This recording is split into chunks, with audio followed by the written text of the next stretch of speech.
السلام علیکم O level students, آج ہم آپ کے انٹرسٹ کا ٹاپک کر رہے ہیں، یعنی میں بات کروں گی فیشن کے حوالے سے. ہم مضمون کر رہے ہیں فیشن کے حوالے سے.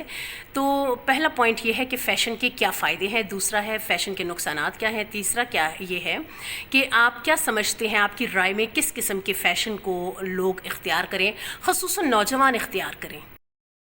ہمارا پہلا پوائنٹ ہے فیشن کے فائدے اور اہمیت.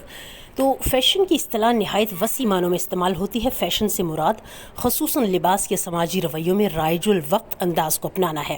افراد کا یہ مخصوص طرز عمل معاشرے میں فیشن کی حیثیت رکھتا ہے.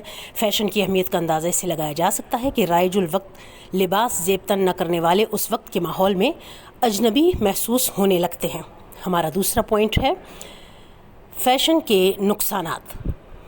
لباس کے نت نئے انداز اپنانا جہاں شخصیت نکھارنے کا باعث بنتا ہے، وہیں ہر فرد کی ایک انفرادی شناخت کا باعث بھی بنتا ہے. مثل مشہور ہے، کھاؤ من بھاتا پہنو جگ بھاتا. لباس میں جدت اور فیشن اپنانا عمدہ ذوق کی بھی عکاسی کرتا ہے، لیکن تصویر کا دوسرا رخ دیکھیں تو احساس ہوتا ہے کہ اس سے معاشرے میں نمود و نمائش کو زیادہ فروغ ملتا ہے. لوگوں کے درمیان لباس کے معاملے میں منفی مقابلے کی فضا پیدا ہوتی ہے، اور جو لوگ متحمل نہیں ہو سکتے وہ احساس کمتری کا شکار ہوتے ہیں. اور اب چلتے ہیں ہم اپنے تیسرے پوائنٹ کی طرف. تیسرا پوائنٹ آپ کی رائے کے حوالے سے ہے کہ کس طرح کا فیشن فروغ ملنا چاہیے، یا آپ کی رائے میں نوجوان اور لوگ کس قسم کے فیشن کو اختیار کریں.